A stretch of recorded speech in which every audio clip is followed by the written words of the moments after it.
Buenas tardes con todos. Les damos la más cordial bienvenida al conversatorio virtual denominado El impacto de las nuevas tecnologías en las relaciones laborales, organizado por el estudio jurídico PZM Abogados.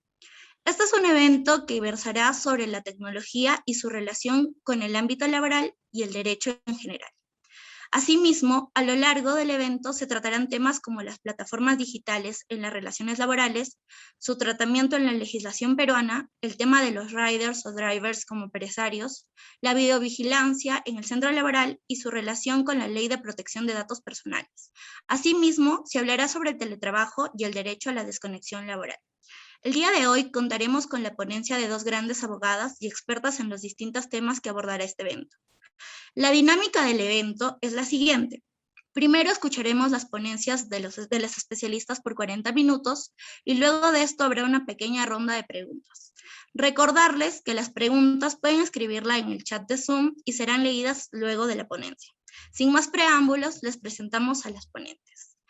Tenemos a la abogada Diana Alcalde Sánchez, abogada egresada de la Universidad Privada del Norte con mención en Derecho Empresarial Privado. Cuenta con diplomado en Formación Política por la Escuela de Formación Política Humanismos, diplomado en Derecho Laboral y Gestión Legal de Recursos Humanos. Además, es especialista en Gestión de Talento Humano y Legislación Laboral. Actualmente es abogada del área laboral de PZM Abogados Cajamarca y encargada de asuntos penales de Telefónica del Perú, SAA y BBVA Perú. Por otro lado, tenemos a la abogada Diana Torres Chilón, abogada egresada de la Universidad Privada Antonio Guillermo Urrelo, cuenta con un diplomado en Derecho Administrativo y Procedimiento Administrativo Sancionador. Asimismo, cuenta con una capacitación especializada en seguridad y salud en el trabajo. Actualmente lleva una maestría en Derecho Civil y Comercial por la Universidad Nacional de Cajamarca. Es abogada del área corporativa de PZM Abogados Cajamarca, encargada de los procesos de licitaciones con el Estado de Grifos Cajamarca. Muy buenas tardes, doctoras. Iniciamos con su ponencia. Buenas tardes, Ángel, y muchas gracias. Buenas tardes con todos.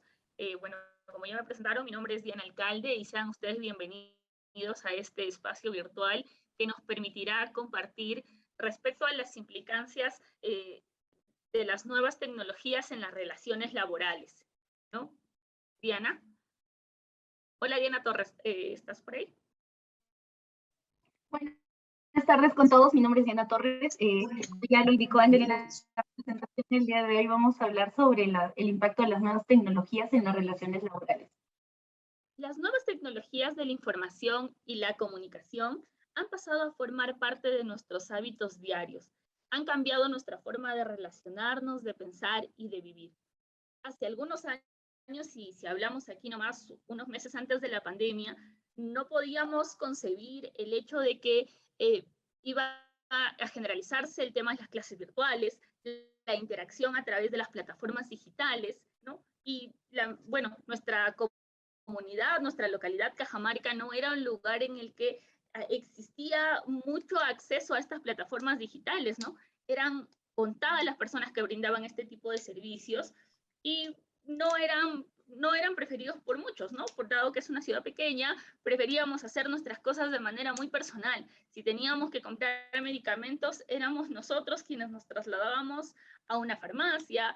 Si pedíamos, no sé, un servicio de comida, íbamos y lo comprábamos, ¿cierto, Diana? Exacto, Dianita. Y adicionalmente a ello, no solo el hecho de esos servicios, sino había servicios personalísimos como el tema de los gimnasios, como el tema de un gasitero, que tú tenías que ir a buscarlo y llevarlo a tu ubicación, o en su defecto, no sé, ir a prestar el servicio al gimnasio mismo. Ahora no, ahora es tanto el nivel del que hemos avanzado, bueno, por la pandemia también, que nos ha hecho adoptar estas nuevas medidas, que incluso actualmente en nuestra casa podemos hacer gimnasio, podemos capacitarnos, podemos ver a los niños con sus clases virtuales, y eso a su vez ha generado que tengamos más tiempo quizás para interactuar con nuestros familiares que antes no lo teníamos. Pero esto sirve para que cada vez como ciudadanos nos vayamos dando cuenta cómo es que las tecnologías nos invaden, y nos invaden para mejorar la vida, para mejorar esos hábitos que quizás antes no estábamos acostumbrados. Claro, Diana, esta irrupción de la nueva tecnología ha generado una serie de cambios en la economía, en el consumo, en los negocios y en el mundo del trabajo, ¿no? Cuya profundidad nos ha colocado frente al sumergimiento de una nueva época signada o caracterizada por el avance exponencial e incesante del conocimiento. Pero a la vez nos ha hecho ver que ha puesto en juego la dignidad e intimidad de la persona, y si lo aplicamos netamente al tema de este conversatorio, la dignidad del trabajador, ¿no? La intimidad del trabajador, y es que nos vemos obligados, en algunos casos, a trabajar desde nuestras casas, y convivimos con otros familiares, nuestros esposos, parientes, padres, hijos, ¿no? Entonces, es el círculo de nuestra vida íntima. Claro, Diana, y adicionalmente a ello, tenemos de que, a pesar de la evolución, que se ha creado una especie de teoría, un modelo nuevo económico que son los denominados Uber Economy, que consiste en tomar prestaciones de servicios tradicionalmente realizadas por un trabajador y descentralizadas a través de Internet. Es decir, los requerimientos, por ejemplo, que nosotros podemos hacer mediante las páginas online o mediante llamadas, en distintos medios que nosotros podríamos utilizar en los dispositivos, ¿no? Y esto abarca un gran número de personas que al fin de cuentas va a hacer que se cree una relación entre un consumidor y una persona que brinde el servicio, creando a los Uber Economy en el centro, que van a ser los encargados de desplazarse y efectivamente realizar las coordinaciones a fin de que el servicio se preste de forma efectiva. Claro. Es justamente lo que vamos a adentrarnos, las plataformas digitales en las relaciones laborales, ¿no? Por favor, apóyennos cambiando la diapositiva. Y desde un punto de vista económico, tenemos el modelo económico que mencionabas, el Uber Economy, ¿no? ¿De qué trata este Uber Economy? Es justamente lo que decías, Diana, ¿no? Sucede cuando un grupo de personas se encuentra dispuesto a ofrecer un determinado servicio. ¿Y qué hace? Se apalanca, se potencia tecnológicamente a través de estas plataformas, de estas sociedades titulares de aplicaciones tecnológicas, ¿no? Y en estas plataformas existe un sector del mercado que los contactan miles de consumidores, ¿no? Claro, ahí tenemos a los drivers o deliveries. Este nuevo modelo económico nos supone un reto jurídico importante, ¿no? Como menciona en la diapositiva, no es claro si estas nuevas formas corresponden formas de trabajo atípicas o conducen a la creación de una relación laboral propiamente dicha. No, sabemos que para que exista una relación laboral necesitamos de 3 requisitos indispensables que vamos a tratar en una de las diapositivas posteriores, pero adentrémonos un poco de lo que pasa en nuestro país, ¿no? Ya está regulado en el Perú. ¿Tenemos alguna ley que regule este tipo de servicios o este tipo de relación que se ha generado? Aún no la tenemos. Lo que tenemos son iniciativas legislativas. Creo que Diana nos puedes ampliar un poco más respecto a ellas. En la actualidad tenemos 2 proyectos legislativos. Bueno, una es la ley 4144-2018 CR, que busca regular la labor del trabajador por plataformas digitales, y la ley 4243-2018 del empleo digno, que regula el trabajo a través de las plataformas, de las diferentes plataformas digitales que puedan haber. Claro, hablamos de 2 proyectos de ley específicamente, ¿no, Diana? O sea, todavía se están discutiendo, ¿no? No tenemos nada regulado dentro de nuestra legislación, ¿no? ¿Podemos pasar de diapositiva, por favor? Y como mencionaba hace un momento, tenemos que evaluar los elementos esenciales de la relación laboral, ¿no? Los elementos esenciales son 3. Tenemos una prestación personal de servicios, una retribución económica y que exista subordinación. Aplicándolo a un caso en concreto, ponemos de ejemplo el delivery de un centro de comida rápida, ¿no? ¿Realiza una prestación personal de servicios? Claro, porque es la misma persona la que va a ejecutar esta prestación, ¿no? Es decir, el rider es quien genera la prestación. ¿Existe una retribución económica? Básicamente sí, porque el consumidor final es quien va a cancelar a esta persona un porcentaje por el delivery. Es decir, vamos a pagar el servicio de comida rápida que hayamos pedido y vamos a pagar un porcentaje por el traslado de estos alimentos. Pero la cuestión final es determinar si es que existe subordinación en estos casos, ¿no? ¿Existe o no una subordinación laboral? Para ello debemos entender que la subordinación es el vínculo de sujeción que tiene el empleador frente al trabajador en una relación laboral, en donde surge el poder de dirección que tiene la facultad del empleador de poder fiscalizar, de poder incluso sancionar en última instancia a un trabajador ante una conducta que quizás no es idónea al comportamiento que debería tener en el lugar de trabajo, ¿no? Claro, la Organización Internacional del Trabajo, la OIT, en su artículo 13 de la Recomendación 198 sobre la relación de trabajo, ha establecido indicios específicos que permiten determinar la existencia de una relación de trabajo. Entre estos indicios se encuentran los siguientes. El hecho de que el trabajo se realice según las instrucciones y bajo el control de otras personas. Esto implica que implica la integración del trabajador dentro de la organización de la empresa, ¿no? Que es efectuado única y principalmente en beneficio de otra persona, que debe ser ejecutado de manera personal por el trabajador dentro de un horario determinado o en un lugar indicado o aceptado por quien solicita el trabajo, es decir, el empleador. Que el trabajo es de cierta duración y tiene cierta continuidad, o requiere la disponibilidad del trabajador, que implica el suministro de herramientas, materiales y máquinas por parte de la persona que requiere el trabajo. Es decir, el empleador es quien tiene que suministrar todo lo necesario para que se cumpla con la labor asignada, ¿no? Y también está el hecho de que se paga una remuneración periódica al trabajador. Dicha remuneración constituye la única o principal fuente de ingresos del trabajador, de que incluye pagos en especias, tales como alimentación, vivienda, transporte u otros, de que se reconocen derechos como el descanso semanal, las vacaciones anuales y otros beneficios laborales, de que la parte que solicita el trabajo paga los viajes que ha de emprender este trabajador para ejecutar, valga la redundancia, su trabajo, y el hecho de que no existen riesgos financieros para el trabajador. Adicionalmente a ello, Diani, el tratamiento de las plataformas digitales en el Perú ha tenido en el último año una resolución muy importante por parte del Indecopi, en donde señala que el Uber, en una resolución que es la número 84-2020 de la Sala de Defensa de la Competencia, declaró que el Uber es una empresa tecnológica y no de transporte.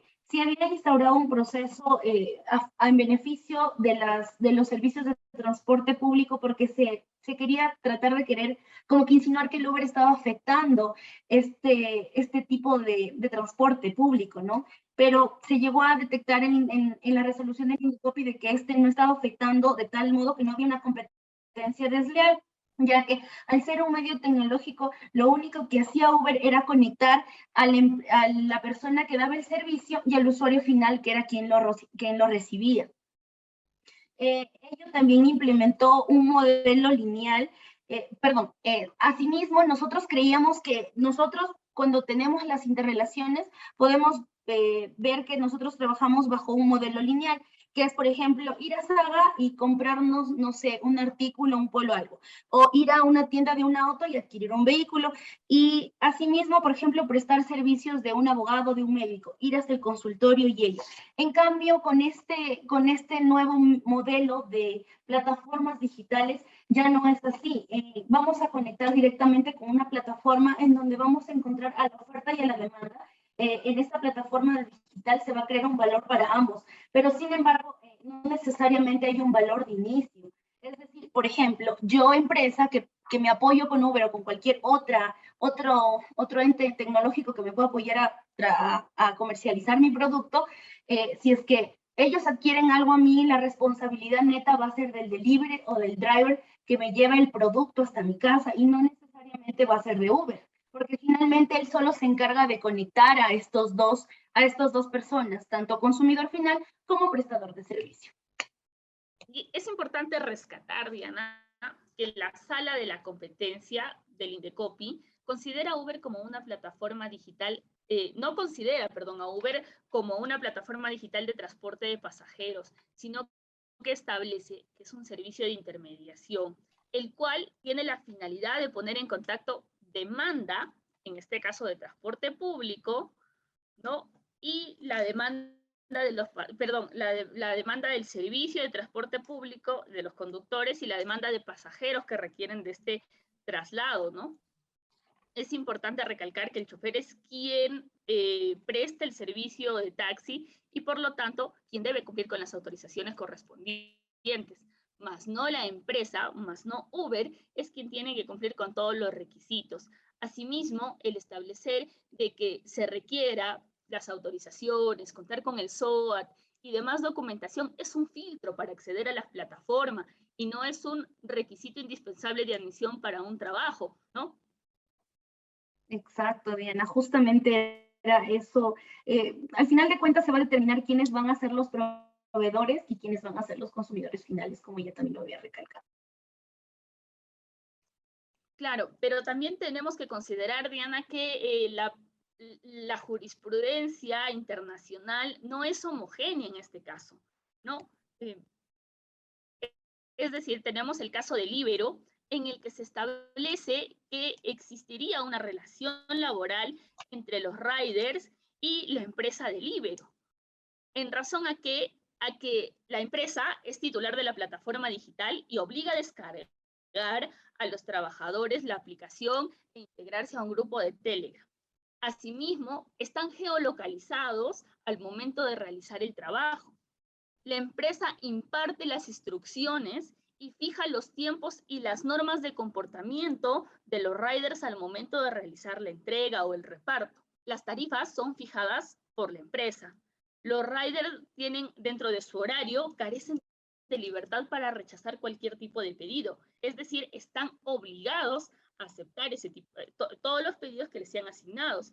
Y la empresa es quien establece las condiciones a los restaurantes adheridos y a los clientes a los que se presta servicios. Es decir, el rider no, en este caso fue analizado como que el rider no podía recibir una llamada directa y realizar una entrega, sino que necesariamente estaba conectado con la empresa. Y por último, los riders son utilizados como la marca del Deliveroo, dado que son la imagen de la compañía. Sucede todo lo contrario, ¿no? En el caso Globo, ¿no? Donde se señaló, el magistrado concluyó que no estamos ante una relación de tipo laboral, sino de naturaleza mercantil, e interpretó de una manera totalmente contraria que los riders no estaban sujetos a jornada ni a horario de trabajo. Es decir, si yo como rider quería realizar o empezar a desarrollar el servicio, podía hacerlo, podía conectarme o no podía conectarme, ¿no? Que Globo no ejercía ningún tipo de poder disciplinario sobre los riders. No podía llamarles la atención o no había, que es la característica propia de una naturaleza laboral, ¿no? Asimismo, el rider asume el riesgo de cada pedido. Es lo que mencionaba en esta sentencia. No estaba sometido a una estructura organizacional interna de la empresa, donde ¿no? Y las herramientas de trabajo finalmente eran propias, ¿no? A similitud de lo que mencionaba el Indecopi, ¿no? Dice que la moto, el teléfono y demás enseres o materiales que necesite son propios de cada rider. Asimismo, Globo no exigía justificaciones por sus ausencias, sino que éstas simplemente deberían comunicarse de manera simple y no había un pacto de exclusividad, ¿no? Por ello es importante establecer que cada caso va a ser evaluado en concreto, ¿no? No podemos generalizar dado que es una figura legal que está en desarrollo, no está establecida ni regulada, como ya se mencionaba, ¿no? Y justamente esto denota en interpretar a los riders o drivers como empresarios. Esto más allá del derecho laboral. No, la discusión de un abogado laboralista siempre va a ser, ¿existe una relación laboral o no? ¿Se están afectando sus beneficios laborales o no? ¿Le corresponden o no le corresponden? ¿no? A diferencia de un abogado comercial, de un abogado tributarista, que dentro de la misma figura va a poder evaluar desde otras perspectivas, como el pago de tributos, entre otros, ¿no? Por ejemplo, en este caso, los abogados que se dedican netamente al derecho corporativo verán cómo es que, si es que cumple la calidad de un empresario o no, y si es que es un sujeto de derecho que organiza capital y trabaja a fin de producir bienes y servicios a favor de la sociedad. Hay características que definen a un empresario, y son las siguientes, ¿no? Que tenemos la gestión, que es la capacidad de poder administrar el recurso y organizar el capital de trabajo. El riesgo, que vendría a ser que el empresario va a ser el único responsable ante los daños que genere su actividad o los beneficios que esta traiga consigo. Y el resultado económico, que es el ejercicio económico que puedan producirse, es decir, tendrán que asumir tanto las ganancias como las pérdidas que ellos puedan tener a futuro en su empresa. Y como tú lo mencionabas, un abogado laboralista no va a analizar a los drivers de la misma forma que un abogado tributarista. Y es ahí, por ejemplo, que quizás el abogado tributarista se puede ir hasta el punto de llegar a los impuestos de la renta, ¿no? Y ver cuál de los 5 impuestos le tocará a este rider o driver. Tenemos son 5, ¿no? Dentro de estas, 2 de ellas son rentas de capital y 2 de ellas son rentas de trabajo. Dentro de las rentas de capital tenemos todas las ganancias que se obtengan de la explotación del bien, y sean bonos, acciones, y dentro de las otras rentas tenemos a los trabajos independientes o dependientes que puedan generar las personas. Tenemos a una más, que es la renta de tercera categoría, que se llama también la renta empresarial, que muchas de las veces podríamos encuadrar a los riders o drivers en estas. También surge la duda, bien, si son empleados o empresarios.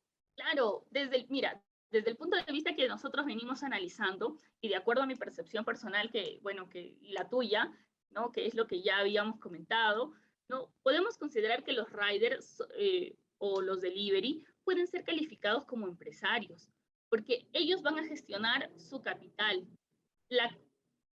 Yendo al caso en concreto, y seguimos con el ejemplo de una comida rápida. Si yo solicito un delivery de comida, quien va a adquirir el bien es el rider, ¿no? Es él quien va a comprar con su dinero, o sea, no es la empresa que se lo va a proporcionar sin previo pago. El uso del vehículo es un vehículo propio, sea motorizado o no. El teléfono celular al cual está recibiendo la orden, ¿no? La orden del pedido es propio, es un bien propio, y dispone de su tiempo combinándolo con su habilidad para el trabajo para poder llevar a cabo este servicio, ¿no? Ellos son los que deciden cuánto tiempo trabajar, las horas y los días, así como la elección de la gasolina, el periodo de mantenimiento, las mejoras del vehículo, la elección del seguro, entre otros detalles, ¿no? Igualmente son ellos quienes asumen un riesgo o el resultado económico, como mencionabas, ¿no? Si ellos sufren un accidente en razón a su actividad económica, ellos son quienes van a asumir ello. Si no entregan el bien que se les ha solicitado, no van a recibir un pago y no van a recibir ningún tipo de compensación, ¿no? Claro, bien, y por eso es que al final creo que cada caso en concreto tiene que analizarse llevando ciertos parámetros, ¿no? Porque podemos observarlos desde el punto de vista del control laboral o desde el control comercial. Y al final el único perjudicado siempre va a ser el consumidor. Cierto, Diana, no debemos olvidar esa línea gris que existe, ¿no? Entre el control comercial y control laboral, ¿no? Y el titular de cada plataforma, porque si bien es cierto existen plataformas conocidas de manera internacional, pero hemos visto la creación de muchas empresas que se dedican al delivery en nuestra propia localidad a raíz de la pandemia, ¿no? Entonces, va a depender cuáles son los lineamientos y las reglas que les exija seguir o las características que tenga esta empresa para poder determinar ante qué relación estamos. Y siguiendo con el tema, vamos a entrar a la videovigilancia en el centro laboral, que creo que actualmente ha cobrado mucha importancia por el trabajo remoto o el teletrabajo que están ejecutando muchas de las empresas, tanto públicas como privadas, bueno, organismos públicos y privados. Tenemos que, en este caso, es muy frecuente la instalación de cámaras de videovigilancia en los centros de trabajo de las empresas por motivos de seguridad, que lo que busca es meramente proteger sus propios activos a fin de no generar pérdidas y que quizás en este caso los trabajadores no se aprovechen de esta situación. Es cierto, Diana. El tema de la videovigilancia trae a colación aún más los derechos fundamentales de los trabajadores, ¿no? Para poder determinar si es que existe la necesidad de una empresa de generar este tipo de control, claro, es una evaluación que va a tener que depender de cada centro laboral, ¿no? Como bien dicen, hay muchos centros de trabajo que lo han implementado y que se ven en la necesidad de implementarlo. Entonces, al haber una justificación específica, es que se deben generar los manuales y lineamientos en los cuales se van a basar este tipo de controles. Es así que la jurisprudencia española ha recomendado seguir cierto manual en donde nos dan pautas, básicamente, de las cuales nosotros debemos seguir. Que para nosotros poder instalar, bueno, como empleadores, poder instalar una cámara de videovigilancia, no basta con la mera indicación de que es una zona de vigilación, sino que debemos informar ello. Asimismo, se debe ofrecer a los trabajadores la información previa respecto a que si están siendo grabados o no, ¿no? Información que tiene que ser clara, concisa y acerca de cuáles son las medidas de la videovigilancia. Adicionalmente, a ello se debe concretar la finalidad sancionadora si se captan incumplimientos laborales por parte de los empleadores. Al momento de suministrarse la información, en cuando se instala el sistema de videovigilancia, el empleador, si hay un nuevo empleado, tiene que informar de ello. Además, si no se dispone de un sistema de videovigilancia, pero se instala por sospechas de irregularidades quizás dentro del centro de labores, se deberá informar a los trabajadores a fin de no vulnerar sus derechos, como el derecho a la intimidad que pueda tener cada trabajador. Y supongamos en el ejemplo de que quizás un empleador decida grabar a sus trabajadores sin informarles previamente a ellos, simplemente si es que él llegara a presentar este medio probatorio ante cualquier tipo de instancia legal, no tendría efecto, pues sería una prueba que básicamente no es legal, es ilícita. Claro. Es necesario recalcar el hecho de que se tiene que cumplir con la Ley de Protección de Datos Personales. No significa que se deba solicitar el consentimiento de los trabajadores para poder utilizar el sistema de videovigilancia y grabarlos, ¿no? Sin embargo, a efectos de acatar esta normativa, el empleador debe cumplir, como ya mencionabas, Diana, con informar siempre a los trabajadores respecto de la vigilancia, cuáles son los fines y cuál es el destino de esta información, ¿no? Claro. Justamente para ello complementabas con la información respecto de los carteles que podrían anunciarlo, ¿no? Sería recomendable también informar de la política que se tenga para la videovigilancia, ¿no? A través de directivas o procedimientos claros que la empresa ya puede manejar con anterioridad. Claro, el Perú no ha sido ajeno a esto. En el 2020, mediante sentencia del Tribunal Constitucional, se precisó que los empleadores tienen el deber de identificar, evaluar y prevenir riesgos potenciales que en relación a derechos laborales que podrían exponerse a los trabajadores al implementar quizás este sistema de videovigilancia. Asimismo, el empleador podrá utilizar la videovigilancia como forma del control laboral, siempre que dicho tratamiento o que dicha protección de datos sea proporcional, con una finalidad de no vulnerar sus derechos. Para ello se deben cumplir con el deber de informar, ¿no? Que es básicamente lo que prima en esta ley de protección de datos personales. Claro. Además, los empleadores no pueden colocar las cámaras de seguridad en cualquier ambiente, ¿no? Y eso es lo que, obviamente, no podrá ponerlo en un servicio higiénico, ¿no? Siguiendo con lo establecido por el principio de proporcionalidad. Solo podrá ser utilizado cuando sea pertinente, adecuado y no excesivo para el cumplimiento del control laboral. Podemos poner el ejemplo de una persona que está encargada de tesorería, ¿no? Esto no necesariamente la cámara no necesariamente debe estar direccionada a la persona, sino necesariamente a donde se lleva el control del dinero, puede ser las manos, el acceso a caja, ¿no? Lo que denotaría la proporcionalidad de la medida, que es justamente llevar un control y ver quiénes tienen acceso y la cantidad de operaciones que se llevan a cabo. Claro, y como lo indicaba esta ley, el tratamiento de los datos personales del empleador para fines netamente de control empresarial, que nada tendría que ver con los derechos que pueda tener el trabajador como persona, ¿no? Pasamos claro, Diana, a la siguiente diapositiva. Siguiente diapositiva, por favor. Es justamente lo que mencionábamos, ¿no?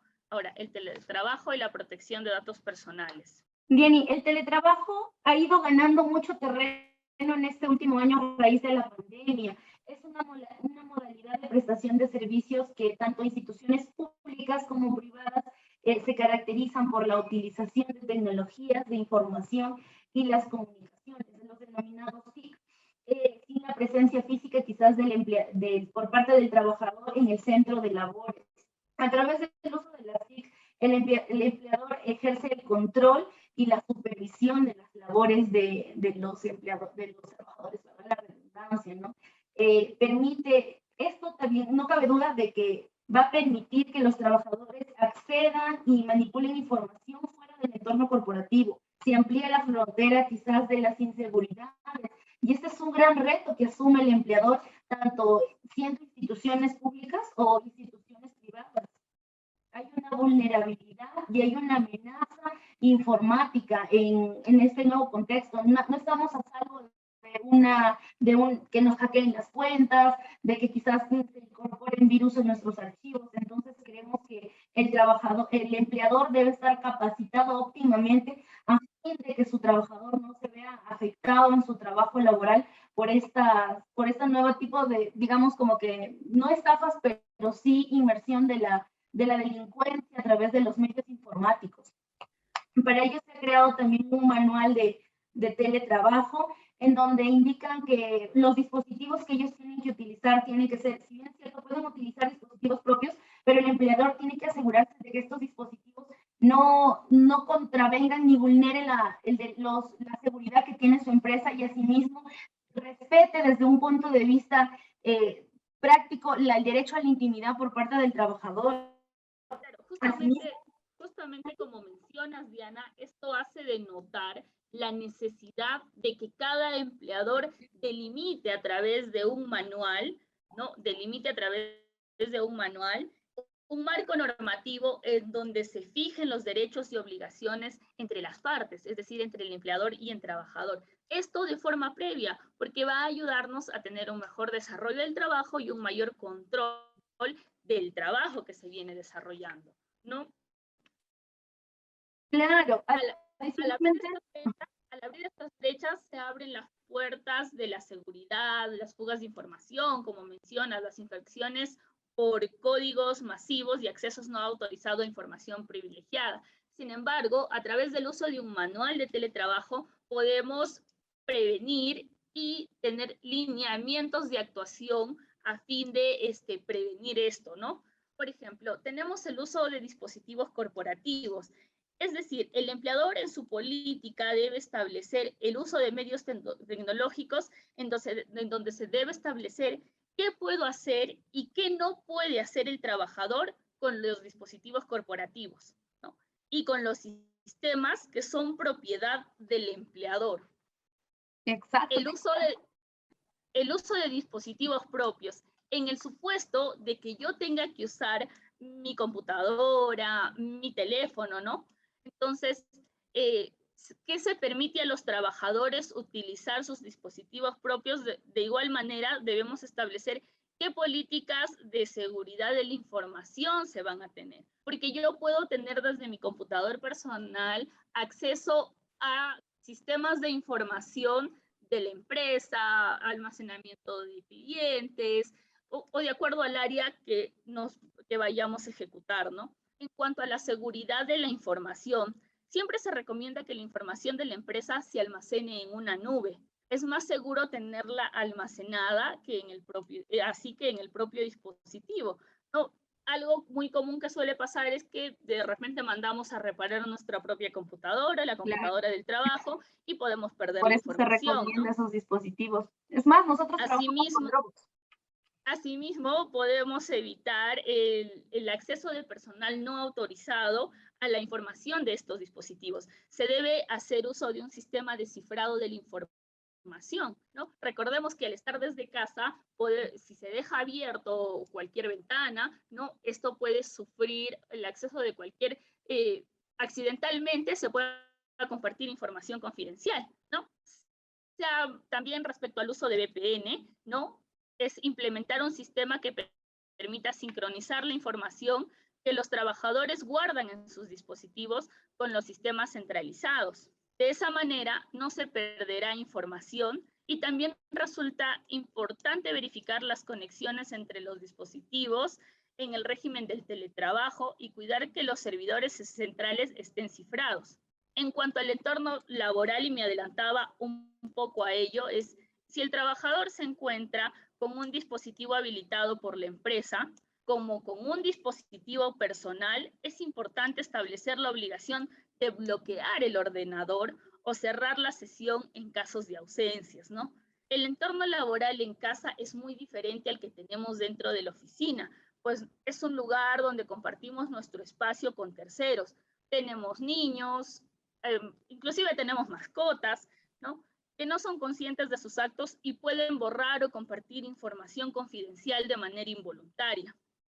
En cuanto a la información, se debe informar a los trabajadores sobre las principales amenazas a las que se encuentra sometido en el teletrabajo y las consecuencias en caso de que se quebrante alguna directriz en torno a la seguridad de la información, tanto para el titular de datos personales como para los mismos trabajadores, ¿no? En cuanto a la gestión de incidencias de seguridad, resulta imprescindible tener preparados planes de contingencia y protocolos de brechas de seguridad que permitan actuar rápidamente ante situaciones de riesgo o ante la incurrencia de algunas incidencias, ¿no? Y así como debemos contar con este sistema de gestión de incidencias, tenemos que hacerlo de conocimiento y capacitar a nuestro personal para que sepan cómo actuar correctamente, a quién deben notificar, ¿no?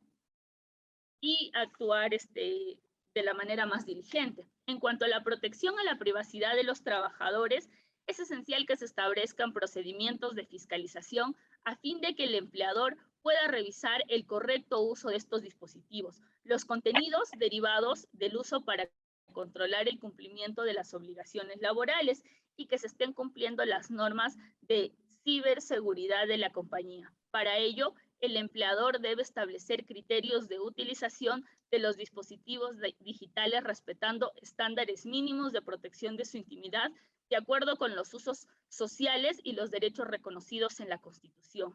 Los empleadores deben detallar las formas en que se llevarán a cabo las fiscalizaciones y el acceso al contenido de los dispositivos. Asimismo, establecerá las garantías que se tomarán para preservar la intimidad de los trabajadores, ¿no? Esto funciona de la misma manera que la videovigilancia respecto a la revisión, por ejemplo, de algunos correos que podamos establecer. Es decir, mi empleador tiene el derecho de revisar mis correos corporativos. Claro que sí, porque bueno, puede ser opcional, ¿no? Porque, por ejemplo, hay contratos que se establecen con el empleador donde se fija esa cláusula que en este caso el empleador va a otorgar un correo corporativo a efectos de que él, bueno, monitoree cuáles son las actividades que puedan realizar, estaría en todo su derecho, siempre y cuando sea un correo que lo cree, en este caso el empleador, a modo de ayuda para el trabajo. Ahora, no podríamos hablar de que quizás el empleador pueda revisar un correo personal, porque sí estaríamos hablando de vulneración de derechos en ese caso, Dianita. Mira, de ese lado, me parece que lo que se establecería son los mismos lineamientos que para el tema de la videovigilancia. Es decir, si yo te voy a otorgar un correo corporativo, yo debo informar a mi trabajador de que necesariamente cuáles son las directrices que va a seguir, cuál es el uso del correo corporativo, cuál es el manejo de su correo corporativo, ¿no? Y la necesidad de que yo como empleador lo fiscalice y en qué medida lo voy a fiscalizar, cómo es que lo voy a fiscalizar. De lo contrario, lo que generaríamos es que si nosotros tratamos de aportar algún correo electrónico, ya hablando propiamente en un proceso laboral, o acreditar que se está cometiendo una falta a través del correo laboral, y yo me estoy entrometiendo al correo sin haber hecho toda esta parte previa de informarle, de generar los requisitos, de cómo va a ser esta inspección, entonces vamos a recaer en una prueba nula. Claro, definitivamente. Pero va a depender mucho del empleador cómo es que él trate de mejorar esa relación que puede existir con su trabajador, definitivamente. Es así que entramos al tema del derecho a la desconexión laboral. Estamos en la diapositiva. Tal como se mencionó en la introducción, las tecnologías de la información ahora ya son parte de nuestra vida. Para bien o para mal, por la pandemia han llegado a tal grado de apoderarse de nosotros, y es algo que lamentablemente ya no se va a ir, porque nos hemos hecho tan dependientes. Imagínate, ahora llevamos cursos, actualizaciones de forma digital, adicionalmente a ello trabajamos de forma digital, prestamos servicios de forma digital. Entonces, estas tecnologías formarán parte de nuestros hábitos diarios, transformando así la forma de relacionarnos, de pensar y hasta de vivir incluso. Pero, ¿cómo surge el derecho a la desconexión laboral? Nosotros como trabajadores, y creo que al igual que el resto de personas que está escuchando la ponencia, somos conscientes de que muchas veces el empleador quizás ha intentado absorber nuestro tiempo fuera de un horario de trabajo, ¿no? Y es así que el legislador ha tratado de como que favorecer a los trabajadores mediante creando esta figura del derecho a la desconexión laboral, que básicamente se conceptúa como la limitación del uso de las tecnologías de la comunicación para garantizar el tiempo de descanso y vacaciones de los trabajadores. Por tanto, este derecho tiene por fin garantizar el derecho al descanso laboral de los trabajadores, así como jornadas máximas de trabajo consagradas en la Constitución. Recordemos que los derechos de los trabajadores están recopilados en la Constitución. Esto también tiene a su vez un triple objetivo. Uno de ellos es garantizar el descanso del trabajador, porque imagínense que estuviéramos trabajando, no sé, trabajamos 12 horas y adicionalmente ello que nos carguen unas 4 horas más. También permitir conciliar la vida personal y familiar del trabajador, porque recordemos que es muy importante para los empleadores tener en consideración de que si nuestro trabajador está bien mentalmente y emocionalmente, los frutos que pueda dar nuestra empresa van a ser grandiosos, porque el aporte que pueda dar va a estar al 100% enfocado en el éxito también de la empresa. También vamos a tener el tema de prevenir riesgos de salud en los trabajadores. Muchas de las veces, ¿quién no se ha cansado estando 12 horas al día frente a una computadora o sentado en un escritorio? Eso con el tiempo quizás podría acarrear graves enfermedades como, no sé, miopía, incluso temas relacionados con la lumbalgia y todo ello. Se recomienda a los empleadores establecer reglas de desconexión digital, determinar en qué momento se va a aplicar y en beneficio para ellos, ¿no? Prever y coordinar estas situaciones con los mismos trabajadores y señalar las medidas disciplinarias en caso, suena un poco loquito, ¿no? Pero muchas de las veces como trabajadores solemos irnos más de la hora porque le hemos cogido tanto amor a nuestro trabajo o es nuestra responsabilidad que incluso nos quedamos más del tiempo determinado. Y es ahí que los empleadores juegan un papel importante porque ellos tendrían que velar también por la salud de sus trabajadores, como lo vuelvo a mencionar, ¿no? Hay un abuso digital quizás por parte de la tecnología, pero como lo mencioné al inicio, todo este medio tecnológico ha venido para quedarse y no se va a ir. Es cierto, Diana. En realidad, como tú dices, no solamente es un tema de abuso, es un tema de nosotros mismos como trabajadores que estamos permanentemente dispuestos a cumplir con nuestras labores. Hay que tener cuidado con que no es cierto que nosotros no podamos recibir ninguna comunicación fuera del horario de trabajo, ¿no? Es decir, yo puedo recibir un correo pasada mi hora de salida. Sin embargo, lo que no estamos obligados es atenderlo, porque tal vez otro trabajador, mi jefe inmediato, por alguna circunstancia, está prestando labores de manera distinta, ¿no? Sin embargo, no puede obligarme a que en mi periodo de desconexión digital yo absuelva este tema, ¿no? Asimismo, yo creo que es recomendable indicar a los trabajadores, no es que nadie me pueda obligar a generar una atención, ¿no? Por eso es que necesitamos establecer lineamientos claros respecto a la atención de estas contingencias, ¿no? Y evaluar y conversar con el trabajador de manera constante para evitar disminuir su derecho a la desconexión laboral, ¿no? En el caso de los trabajadores que no están sujetos a un horario, se ha establecido un descanso de 12 horas, de corrido, ¿no?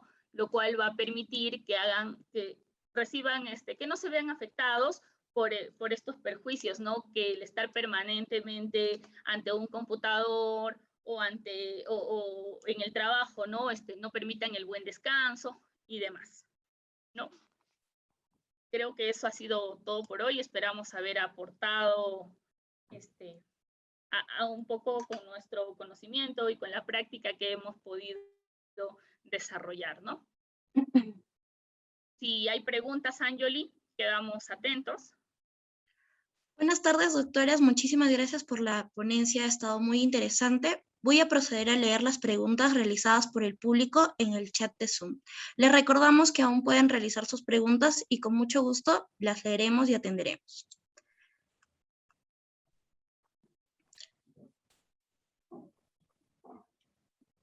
Bueno, sí. La primera pregunta es de Jorge Hoyos. Él pregunta, ¿la fiscalización laboral es una facultad discrecional del empleador? ¿Y eso justifica un trato arbitrario? Doctoras. Bueno, respecto a lo que nos comentas, la fiscalización laboral no es una facultad discrecional del empleador que justifica un trato discriminatorio. Su límite se encuentra establecido en el tercer párrafo del artículo 23 de la Constitución Política del Perú. Contempla expresamente que ninguna relación laboral puede limitar el ejercicio de los derechos constitucionales ni desconocer o rebajar la dignidad del trabajador.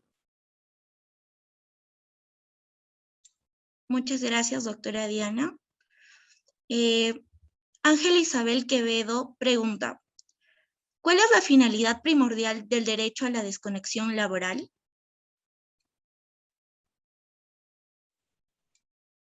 Diana, no sé si gustas responder ello o lo hago yo. ¿Podrías repetirme la pregunta, por favor, Anjoli? Por supuesto, doctora. Ángela Quevedo pregunta, ¿cuál es la finalidad primordial del derecho a la desconexión laboral?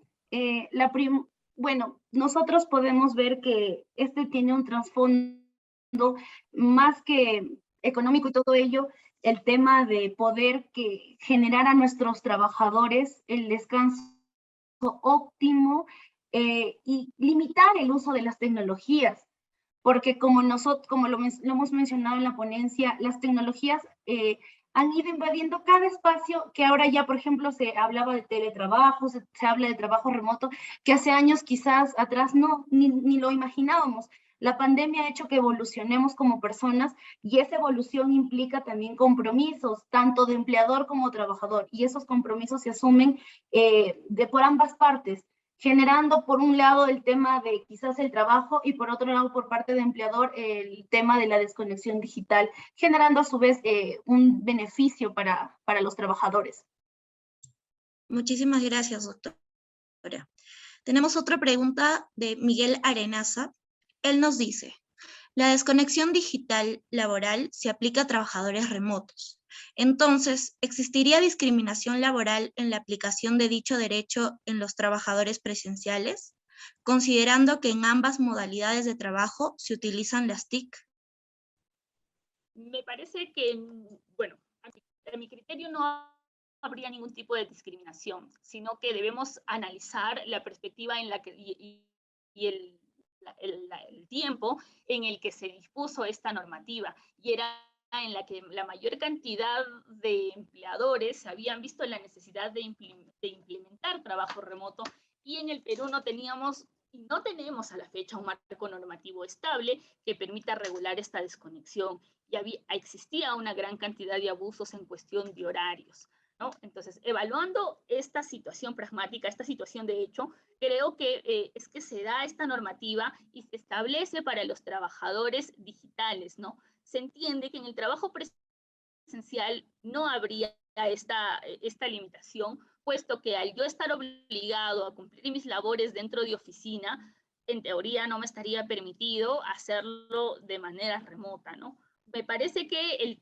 tipo de desconexión ya aplicaría para ambos tipos de trabajo. No se podría generar ningún tipo de discriminación.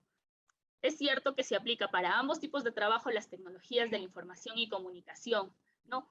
Pero es más evidente que cuando estamos en un lugar, en casa, permanentemente, y me llegan una gran cantidad de correos, por ejemplo, en la noche, voy a estar obligados a responder porque yo presto labores desde mi casa, que cuando estoy en oficina, termino mi horario de oficina, ¿no? He cumplido con mis labores, me retiro, entonces se supone que desde mi casa ya no tendría que tener acceso a estas plataformas. Muchísimas gracias, doctora Diana. Tenemos una última pregunta. Esta es de Alessandra Rubina. ¿El empleador puede poner cámaras con audio para la vigilancia de sus trabajadores? Como lo habíamos mencionado, yo voy a responder esa pregunta. Claro, doctora, adelante. Como lo habíamos mencionado en el transcurso del conversatorio, el empleador sí podría, pero tendría el deber de informarte a ti como trabajador que va a poner esas cámaras de videovigilancia. Ahora seamos un poco objetivos. ¿Bajo qué criterios lo va a interponer? Quizás, como lo habíamos mencionado anteriormente, observa algún tipo de irregularidades, quizás no está conforme, no está consciente de que estamos cumpliendo al 100% nuestro trabajo. Mayormente se utiliza este tipo de videovigilancia en el tema de bancos, por el tema de que manejan bastante dinero.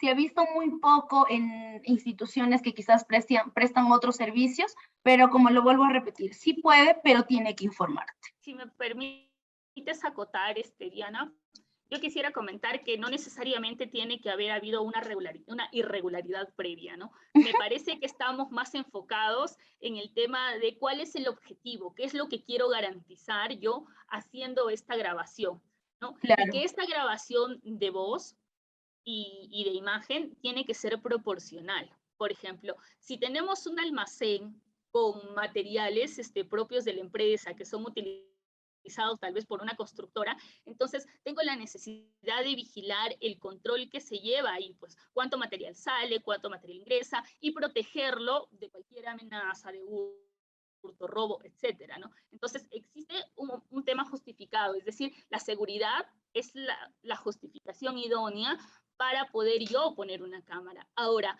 no es justificable que si yo tengo un almacén lleno de material, yo enfoque la cámara al escritorio donde está sentado, por ejemplo, el controlador o el encargado de ese almacén, ¿no? Lo idóneo es que esa cámara apunte hacia donde está el material, ¿no? Eso es lo que me parece que debemos evaluar, ¿no? ¿Qué tan idóneo es grabar, generar esta grabación, ¿no? De los trabajadores, ¿no? Porque si bien es cierto, son atributos propios de su personalidad, la imagen y la voz son atributos propios de la personalidad, y lo que vamos a hacer es tener que informarle previamente al trabajador sobre esta grabación que voy a hacer, dónde va a estar almacenada y quién va a tener acceso a ello, ¿no? Se entiende que son con fines netamente laborales, dada la estructura que estamos tratando en esta ponencia, ¿no? Al no haber más preguntas, me toca agradecer la participación de nuestras ponentes.